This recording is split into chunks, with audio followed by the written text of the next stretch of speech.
नमस्कार मित्रांनो, जय महाराष्ट्र. राज्याच्या राजकारणातून सर्वात मोठी बातमी समोर येत आहे. त्या अगोदर तुम्ही सर्वप्रथम चॅनलवर नवीन असताल चॅनलला नक्की सबस्क्राईब करा व बेल आयकॉन प्रेस करा. जाणून घेऊया बातमीची सविस्तर अपडेट.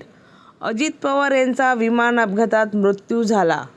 त्यानंतर आता उपमुख्यमंत्री एकनाथ शिंदे यांनी मोठा निर्णय घेतलेला आहे. VSR कंपनीचे विमान न वापरण्याचा निर्णय एकनाथ शिंदे यांनी घेतलेला आहे. तसेच यापुढे एकनाथ शिंदे गटाचे नेते मंत्री VSRनेच विमान वापरणार नाही असा निर्णय घेण्यात आलेला आहे. या निर्णयाचे रोहित पवारांनी स्वागत केलेले आहे.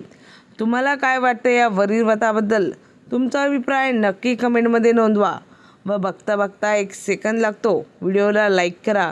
बऱ्याच प्रेक्षकांनी व्हिडिओला लाईक केलेला आहे, धन्यवाद. व असे डेली अपडेट पाहण्यासाठी चॅनलला सबस्क्राईब करा.